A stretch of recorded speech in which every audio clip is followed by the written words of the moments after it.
Hi hello ನಮಸ್ಕಾರ ಸ್ನೇಹಿತರೆ. ಇವತ್ತಿನ ಈ ಒಂದು ವಿಡಿಯೋದಲ್ಲಿ ಉಚಿತವಾಗಿ ಜಾತಿ ಮತ್ತು ಆದಾಯ ಪ್ರಮಾಣ ಪತ್ರವನ್ನು ಡೌನ್ಲೋಡ್ ಮಾಡ್ಕೊಳ್ಳುವುದು ಯಾವ ರೀತಿ ಅಂತ ಸಂಪೂರ್ಣವಾದ ಮಾಹಿತಿಯನ್ನು ನಿಮಗೆ ತಿಳಿಸ್ಕೊಡ್ತಾ ಹೋಗ್ತೀನಿ. ಇದುವರೆಗೂ ನನ್ನ ಒಂದು ಯೂಟ್ಯೂಬ್ ಚಾನಲನ್ನು ಸಬ್ಸ್ಕ್ರೈಬ್ ಮಾಡ್ಕೊಂಡಿಲ್ಲ ಅಂದರೆ ಆದಷ್ಟು ಬೇಗನೆ ಸಬ್ಸ್ಕ್ರೈಬ್ ಮಾಡ್ಕೊಳ್ಳಿ, ಹಾಗೆ ಬೆಲ್ ಐಕನ್ ಮೇಲೆ ಕ್ಲಿಕ್ ಮಾಡ್ಕೊಳ್ಳಿ ಸ್ನೇಹಿತರೆ. ನಾನು ಮಾಡುವಂಥ ಪ್ರತಿಯೊಂದು ವಿಡಿಯೋದ ನೋಟಿಫಿಕೇಷನ್ನ ನೀವು ಪಡ್ಕೊಳ್ಬೋದು. ಓಕೆ, ಬನ್ನಿ ಸ್ನೇಹಿತರೆ, ಈಗ ಉಚಿತವಾಗಿ ಜಾತಿ ಮತ್ತು ಆದಾಯ ಪ್ರಮಾಣ ಪತ್ರವನ್ನು ಡೌನ್ಲೋಡ್ ಮಾಡುವುದು ಯಾವ ರೀತಿ ಅಂತ ತಿಳಿಸ್ಕೊಡ್ತಾ ಹೋಗ್ತೀನಿ. ಓಕೆನಾ. ಸೊ ಈಗ ಕರ್ನಾಟಕ ಸರ್ಕಾರವು ಒಂದು ವೆಬ್ಸೈಟನ್ನು ಲಾಂಚ್ ಮಾಡಿದ್ದಾರೆ ಸ್ನೇಹಿತರೆ. ಅದರಲ್ಲಿ ನೀವು ಉಚಿತವಾಗಿ ಜಾತಿ ಮತ್ತು ಆದಾಯ ಪ್ರಮಾಣ ಪತ್ರಗಳನ್ನು ನೀವು ಡೌನ್ಲೋಡ್ ಮಾಡ್ಕೊಳ್ಬೋದು. ಯಾವುದೇ ರೀತಿಯಾಗಿ ಫೀಸು ಕಟ್ಟುವ ಅವಶ್ಯಕತೆ ಇಲ್ಲ.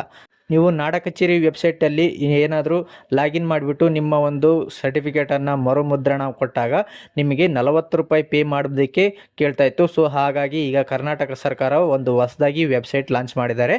ಸೊ ಅದ್ರ ಮೂಲಕ ಯಾವ ರೀತಿ ಡೌನ್ಲೋಡ್ ಮಾಡೋದು ಅಂತ ನಿಮಗೆ ತಿಳಿಸ್ಕೊಡ್ತಾ ಹೋಗ್ತೀನಿ. ಸೊ ಇಲ್ಲಿ ನೋಡ್ತಾ ಇರ್ಬೋದು, ಕರ್ನಾಟಕ ಸರ್ಕಾರ ನಾಡ ಕಚೇರಿ ಅಂತ ಹೇಳ್ಬಿಟ್ಟು ಈ ಒಂದು ಸರ್ಟಿಫಿಕೇಟ್ ಡೌನ್ಲೋಡ್ ಮಾಡೋದಕ್ಕೆ ವೆಬ್ಸೈಟನ್ನು ನಾನು ಕೆಳಗಡೆ ಡಿಸ್ಕ್ರಿಪ್ಷನ್ ಬಾಕ್ಸ್ನಲ್ಲಿ ಕೊಟ್ಟಿರ್ತೀನಿ ಸ್ನೇಹಿತರೆ. ಅದರ ಮೇಲೆ ಕ್ಲಿಕ್ ಮಾಡಿಕೊಂಡು ಡೈರೆಕ್ಟಾಗಿ ನೀವು ಈ ಒಂದು ವೆಬ್ಸೈಟ್ಗೆ ಬರ್ಬೋದು.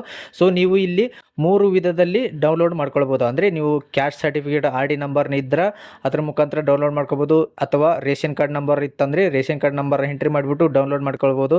ಹಾಗೆ ಕ್ಯಾಂಡಿಡೇಟ್ ಆಧಾರ್ ಕಾರ್ಡ್ ನಂಬರ್ನ ಎಂಟ್ರಿ ಮಾಡಿಬಿಟ್ಟು ಡೌನ್ಲೋಡ್ ಮಾಡ್ಕೊಳ್ಬೋದು ಸ್ನೇಹಿತರೆ. ಈಗ ನಾನು ಒಂದೊಂದೇ ಸ್ಟೆಪ್ಪನ್ನು ತಿಳಿಸ್ಕೊಡ್ತಾ ಹೋಗ್ತೀನಿ. ಮೊದಲನೇದಾಗಿ ಕಾಸ್ಟ್ ಸರ್ಟಿಫಿಕೇಟು RD ನಂಬರ್ ಇದೆ ನನ್ನ ಹತ್ರ. ಸೊ ಆ ಒಂದು RD ನಂಬರ್ನ ಎಂಟ್ರಿ ಮಾಡಿಬಿಟ್ಟು ಡೌನ್ಲೋಡ್ ಮಾಡೋದು ಯಾವ ರೀತಿ ಅಂತ ತಿಳಿಸ್ಕೊಡ್ತಾ ಹೋಗ್ತೀನಿ. ಸೊ ಇಲ್ಲಿ ಸರ್ಟಿಫಿಕೇಟ್ ನಂಬರ್ ಅಂತ, ಸೊ ಇಲ್ಲಿ RD ನಂಬರ್ ಏನಿರುತ್ತಲ್ಲ 15 ಡಿಜಿಟ್ಸ್ದು, ಅದನ್ನು ಎಂಟ್ರಿ ಮಾಡ್ಕೊಳ್ಬೇಕಾಗತ್ತೆ. ಈಗ ನಾನು ಎಂಟ್ರಿ ಮಾಡ್ಕೊಳ್ತಾ ಇದ್ದೀನಿ.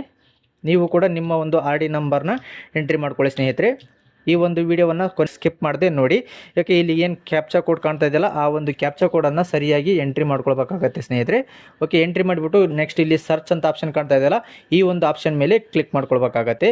ಕ್ಲಿಕ್ ಮಾಡ್ಕೊಂಡ ನಂತರ ನಿಮಗೆ ಈ ರೀತಿಯಾಗಿ ಬರುತ್ತೆ. ಸರ್ಟಿಫಿಕೇಟ್ ನಂಬರ್ ತೋರಿಸುತ್ತೆ, ಅಪ್ಲಿಕೆಂಟ್ ನೇಮ್ ಅಂದರೆ ಯಾರ ಹೆಸರು ಮೇಲಿದೆ, ಆಮೇಲೆ ಸರ್ಟಿಫಿಕೇಟ್ ಟೈಪು ಯಾವುದು, ಜಾತಿ ಪ್ರಮಾಣ ಪತ್ರ SC ST ಅಂತ ತೋರಿಸ್ತಾ ಇದೆ. ಸೊ ಇಲ್ಲಿ ನಿಮಗೆ ಆ್ಯಕ್ಷನ್ ಅಂತ ಕಾಣ್ತಾ ಇದೆ. ಸೊ ಇಲ್ಲಿ ಕಣ್ಣು ಅಂತಿದೆಯಲ್ಲ, ಸೊ ಪ್ರಿವ್ಯೂ, ಇದನ್ನ ಮೇಲೆ ಕ್ಲಿಕ್ ಮಾಡ್ಕೊಂಡಾಗ ನಿಮಗೆ ಪ್ರಿವ್ಯೂ ಬರುತ್ತೆ ಸ್ನೇಹಿತರೆ. ಸೊ ಇಲ್ಲಿ ನೋಡ್ತಾ ಇರ್ಬೋದು, ಇದೇನ ನಿಮ್ಮದು ಸರ್ಟಿಫಿಕೇಟ್ ಅಂತ ಕ್ಲಿಯರಾಗಿ ವೆರಿಫೈ ಮಾಡ್ಕೊಳ್ಬೋದು. ಓಕೆನಾ, ನಾವು ಇಲ್ಲಿ ಕ್ಲೋಸ್ ಮಾಡ್ಕೊಳ್ಳೋಣ. ಸೊ ನೆಕ್ಸ್ಟ್ ಇಲ್ಲಿ ಡೌನ್ಲೋಡ್ ಆಪ್ಷನ್ ಕಾಣ್ತಾ ಇದೆಯಲ್ಲ, ಈ ಒಂದು ಆಪ್ಷನ್ ಮೇಲೆ ಕ್ಲಿಕ್ ಮಾಡ್ಕೊಂಡಾಗ ನಿಮ್ಮ ಒಂದು ಸರ್ಟಿಫಿಕೇಟು ಡೌನ್ಲೋಡ್ ಆಗ್ತದೆ. ಸೊ ಇಲ್ಲಿ ನೋಡ್ತಾ ಇರ್ಬೋದು, ಡೌನ್ಲೋಡ್ ಆಗಿದೆ.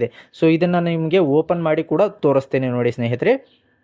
ಓಕೆ, ಇಲ್ಲಿ ನೋಡ್ತಾ ಇರ್ಬೋದು, ಈ ರೀತಿಯಾಗಿ ನಿಮ್ಮ ಒಂದು ಕಾಸ್ಟ್ ಸರ್ಟಿಫಿಕೇಟು ಡೌನ್ಲೋಡ್ ಆಯಿತು. ಇದು RD ನಂಬರ್ ಮುಖಾಂತರ ಡೌನ್ಲೋಡ್ ಮಾಡೋದು ಯಾವ ರೀತಿ ಅಂತ ತಿಳ್ಕೊಟ್ಟಿದ್ರೆ. ಈಗ ನೆಕ್ಸ್ಟು ರೇಷನ್ ಕಾರ್ಡ್ ನಂಬರ್ ಮುಖಾಂತರ ಡೌನ್ಲೋಡ್ ಮಾಡೋದು ಯಾವ ರೀತಿ. ಸೊ ಈಗ ನಾನು ಇದನ್ನು ಕ್ಲಿಯರ್ ಅಂತ ಕೊಡ್ತಿದ್ದೀನಿ. ಕ್ಲಿಯರ್ ಅಂತ ಕೊಟ್ಟ ನಂತರ ನೆಕ್ಸ್ಟ್ ಇಲ್ಲಿ ರೇಷನ್ ಕಾರ್ಡ್ ನಂಬರ್ ಅಂತೆಲ್ಲ, ಸೊ ಈ ಒಂದು ಆಪ್ಷನ್ ಮೇಲೆ ಕ್ಲಿಕ್ ಮಾಡ್ಕೊಳ್ತೀನಿ. ಈಗ ನನ್ನ ಒಂದು ರೇಷನ್ ಕಾರ್ಡ್ ನಂಬರ್ನ ಎಂಟ್ರಿ ಮಾಡ್ಕೊಳ್ತೀನಿ. ನೀವು ನಿಮ್ಮ ಒಂದು ರೇಷನ್ ಕಾರ್ಡ್ ನಂಬರ್ ಮುಖಾಂತರ ಡೌನ್ಲೋಡ್ ಮಾಡೋದಕ್ಕೆ ಬಯಸ್ತಿದ್ರೆ ನಿಮ್ಮ ಒಂದು ರೇಷನ್ ಕಾರ್ಡ್ ನಂಬರ್ ಹಾಕಿ, ಹಾಗೆ ಇಲ್ಲಿ ಕಾಣುವಂಥ ಕ್ಯಾಪ್ಚಾ ಕೋಡನ್ನು ಸರಿಯಾಗಿ ಎಂಟ್ರಿ ಮಾಡ್ಕೊಳ್ಬೇಕಾಗತ್ತೆ. ಇಲ್ಲಿ ಕ್ಯಾಪಿಟಲ್ಸ್ ಬರೋದಿಲ್ಲ, ಎಲ್ಲ ಸ್ಮಾಲ್ ಲೆಟರ್ಸ್ ಇರುತ್ತೆ, ಅದರ ಪ್ರಕಾರ ಎಂಟ್ರಿ ಮಾಡ್ಕೊಳ್ಳಿ. ನೆಕ್ಸ್ಟ್ ಇಲ್ಲಿ ಸರ್ಚ್ ಆಪ್ಷನ್ ಇದೆಯಲ್ಲ, ಸೊ ಈ ಒಂದು ಆಪ್ಷನ್ ಮೇಲೆ ನೀವು ಕ್ಲಿಕ್ ಮಾಡ್ಕೊಳ್ಬೇಕಾಗತ್ತೆ. ಕ್ಲಿಕ್ ಮಾಡ್ಕೊಂಡ ನಂತರ ನೆಕ್ಸ್ಟ್ ನಿಮಗೆ ಈ ರೇಷನ್ ಕಾರ್ಡ್ನಲ್ಲಿ ಎಷ್ಟು ಜನ ಇದ್ದರೆ ಅಷ್ಟು ಜನರ ಹೆಸರುಗಳು ತೋರಿಸುತ್ತೆ, ಆಮೇಲೆ ಸರ್ಟಿಫಿಕೇಟ್ ತೋರಿಸುತ್ತೆ. ನೆಕ್ಸ್ಟ್ ನಿಮ್ಗೆ ಇಲ್ಲಿ ಆ್ಯಕ್ಷನ್ ಅಂತ ತೋರಿಸುತ್ತೆ. ಇಲ್ಲಿ ಕಣ್ಣು ಇದೆಯಲ್ಲ, ಕಣ್ಣು ಮೇಲೆ ಚಿತ್ರ ಇದೆಯಲ್ಲ, ಸೊ ಅದು ಪ್ರಿವ್ಯೂ ಅಂತ, ಸೊ ಇದು ಡೌನ್ಲೋಡ್ ಅಂತ. ಸೊ ಈಗ ನಾನು ಡೌನ್ಲೋಡ್ ಆಪ್ಷನ್ ಮೇಲೆ ಕ್ಲಿಕ್ ಮಾಡ್ಕೊಳ್ತೀನಿ. ಓಕೆ, ಡೌನ್ಲೋಡ್ ಕೂಡ ಆಯಿತು ಸ್ನೇಹಿತರೆ. ಅದು ಕೂಡ ಈಗ ಆಟೋಮೆಟಿಕ್ಕಾಗಿ ಇಲ್ಲಿ ಓಪನ್ ಆಗ್ತಾ ಇದೆ. ಓಕೆ, ಇಲ್ಲಿ ನೋಡ್ತಾ ಇರ್ಬೋದು, RD ನಂಬರ್ ಕೂಡ ಚೇಂಜ್ ಆಗಿದೆ ಸ್ನೇಹಿತರೆ. ಓಕೆನಾ. ಸೊ ನಮ್ಮ ಒಂದು ರೇಷನ್ ಕಾರ್ಡ್ ಮುಖಾಂತರ ಕ್ಯಾಸ್ಟ್ ಸರ್ಟಿಫಿಕೇಟು ಡೌನ್ಲೋಡ್ ಮಾಡ್ಕೊಳ್ಳೋದು ಯಾವ ರೀತಿ ಅಂತ ತಿಳ್ಕೊಂಡ್ರಿ. ಈಗ ನೆಕ್ಸ್ಟ್ ನಮಗೆ ಆಧಾರ್ ಕಾರ್ಡ್ ನಂಬರ್ ಮುಖಾಂತರ ಡೌನ್ಲೋಡ್ ಮಾಡೋದು ಯಾವ ರೀತಿ ಅಂತ ತಿಳಿಸ್ಕೊಡ್ತಾ ಹೋಗ್ತೀನಿ. ಸೊ ಇದನ್ನು ನಾನು ಕ್ಲಿಯರ್ ಮಾಡ್ಕೊಳ್ತೀನಿ. ಕ್ಲಿಯರ್ ಮಾಡ್ಕೊಂಡಾಗ ನೆಕ್ಸ್ಟ್ ಇಲ್ಲಿ ಆಧಾರ್ ಅಂತ ಚೂಸ್ ಮಾಡ್ಕೊಳ್ತೀನಿ, ಆಧಾರ್ ಕಾರ್ಡ್ ನಂಬರು. ನೆಕ್ಸ್ಟ್ ಇಲ್ಲಿ ಎಂಟರ್ ಆಧಾರ್ ನಂಬರ್ ಅಂತ ಕೇಳುತ್ತೆ. ಸೊ ಈಗ ನಾನು ಆಧಾರ್ ಕಾರ್ಡ್ ನಂಬರ್ನ ಎಂಟ್ರಿ ಮಾಡ್ಕೊಳ್ತಾ ಇದ್ದೀನಿ ಸ್ನೇಹಿತರೆ. ನೀವು ಕೂಡ ನಿಮ್ಮ ಒಂದು ಆಧಾರ್ ಕಾರ್ಡ್ ನಂಬರ್ನ ಎಂಟ್ರಿ ಮಾಡಿಬಿಟ್ಟು ಸರ್ಚ್ ಮಾಡಿ. ನೆಕ್ಸ್ಟ್ ಇಲ್ಲಿ ಕ್ಯಾಪ್ಚಾ ಕೋಡ್ ಏನು ಕಾಣ್ತಾ ಇದೆಯಲ್ಲ, ಅದನ್ನು ಸರಿಯಾಗಿ ಎಂಟ್ರಿ ಮಾಡ್ಕೊಳ್ಬೇಕಾಗತ್ತೆ. ಈಗ ನಾನು ಸರಿಯಾಗಿ ಎಂಟ್ರಿ ಮಾಡ್ಕೊಳ್ತಾ ಇದ್ದೀನಿ. ಎಂಟ್ರಿ ಮಾಡಿಬಿಟ್ಟು ನೆಕ್ಸ್ಟ್ ಇಲ್ಲಿ ಸರ್ಚ್ ಆಪ್ಷನ್ ಇದೆ, ಅದರ ಮೇಲೆ ಕ್ಲಿಕ್ ಮಾಡ್ಕೊಳ್ಳೋಣ. ಕ್ಲಿಕ್ ಮಾಡ್ಕೊಂಡಾಗ ಇಲ್ಲಿ ನೋಡ್ತಾ ಇರ್ಬೋದು, ಸೀರಿಯಲ್ ನಂಬರು, ಸರ್ಟಿಫಿಕೇಟ್ ನಂಬರು, ಹೆಸರು, ಅಪ್ಲಿಕೇಶನ್ ಅಂದರೆ ಯಾರ ಅಪ್ಲಿಕೇಶನ್ ಇದೆ, ಸರ್ಟಿಫಿಕೇಟ್ ಟೈಪ್ ಏನಪ್ಪ, ಜಾತಿ ಮತ್ತು ಆದಾಯ ಪ್ರಮಾಣ ಪತ್ರ ಇದೆ, ಆಮೇಲೆ ಇಶ್ಯೂ ಡೇಟ್, ಯಾವ ಡೇಟಿಗೆ ಇಶ್ಯೂ ಆಗಿದೆ ಅಂತ ಕೂಡ ತೋರಿಸುತ್ತೆ. ನೆಕ್ಸ್ಟ್ ನಿಮ್ಗೆ ಇಲ್ಲಿ ಪ್ರಿವ್ಯೂ ಅಂತ ಕಾಣುತ್ತೆ. ಸೊ ಅದ್ರ ಮೇಲೆ ಕ್ಲಿಕ್ ಮಾಡ್ಕೊಂಡಾಗ ನಿಮಗೆ ಪ್ರಿವ್ಯೂ ಈ ರೀತಿಯಾಗಿ ಬರುತ್ತೆ. ಓಕೆನಾ. ಸೊ ಇದು ನಿಮಗೆ ಸರ್ಟಿಫಿಕೇಟ್ ಇದಪ್ಪ ಅಂದರೆ ಕ್ಲೋಸ್ ಮಾಡ್ಕೊಳ್ಳಿ. ನೆಕ್ಸ್ಟ್ ಇಲ್ಲಿ ಡೌನ್ಲೋಡ್ ಆಪ್ಷನ್ ಕಾಣ್ತಾ ಇದೆಯಲ್ಲ, ಈ ಒಂದು ಆಪ್ಷನ್ ಮೇಲೆ ಕ್ಲಿಕ್ ಮಾಡ್ಕೊಂಡಾಗ ನಿಮ್ಮ ಒಂದು ಕ್ಯಾಸ್ಟ್ ಸರ್ಟಿಫಿಕೇಟು ಫ್ರೀಯಾಗಿ ಡೌನ್ಲೋಡ್ ಆಗುತ್ತೆ.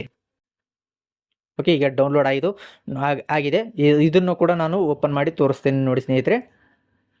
ಓಕೆ, ಈಗ ಲೋಡಿಂಗ್ ಆಗ್ತಾ ಇದೆ. ಓಕೆ, ಇಲ್ಲಿ ನೋಡ್ತಾ ಇರ್ಬೋದು ಉಚಿತವಾಗಿ ಡೌನ್ಲೋಡನ್ನು ಮಾಡ್ಕೊಂಡಿದ್ದೀವಿ ಕ್ಯಾಸ್ಟ್ ಸರ್ಟಿಫಿಕೇಟು. ಓಕೆ, ನೋಡಿದ್ರಲ್ಲ ಸ್ನೇಹಿತರೆ, ಇವತ್ತಿನ ಈ ಒಂದು ವಿಡಿಯೋದಲ್ಲಿ ಉಚಿತವಾಗಿ ಜಾತಿ ಮತ್ತು ಆದಾಯ ಪ್ರಮಾಣ ಪತ್ರವನ್ನು ಡೌನ್ಲೋಡ್ ಮಾಡುವುದು ಯಾವ ರೀತಿ ಅಂತ ತಿಳಿಸ್ಕೊಟ್ಟಿದ್ದೀನಿ. ಓಕೆನಾ. ಸೊ ಈ ಒಂದು ಮಾಹಿತಿ ನಿಮಗೆ ಇಷ್ಟ ಆಯ್ತು ಅಂತ ನಾನು ಭಾವಿಸ್ತೀನಿ. ಈ ಒಂದು ವಿಡಿಯೋ ಇಷ್ಟವಾದಲ್ಲಿ ಲೈಕ್ ಮಾಡಿ, ಈ ಒಂದು ವಿಡಿಯೋವನ್ನು ತಪ್ಪದೇ ಎಲ್ಲರಿಗೂ ಶೇರ್ ಮಾಡಿ. ಇದೇ ರೀತಿಯಾದ ಉಪಯುಕ್ತ ಮಾಹಿತಿಗಳಿಗಾಗಿ ನನ್ನ ಒಂದು ಯೂಟ್ಯೂಬ್ ಚಾನಲನ್ನು ಸಬ್ಸ್ಕ್ರೈಬ್ ಮಾಡ್ಕೊಳ್ಳಿ, ಹಾಗೆ ಸಪೋರ್ಟ್ ಮಾಡಿ ಸ್ನೇಹಿತರೆ. ತುಂಬ ಧನ್ಯವಾದಗಳು.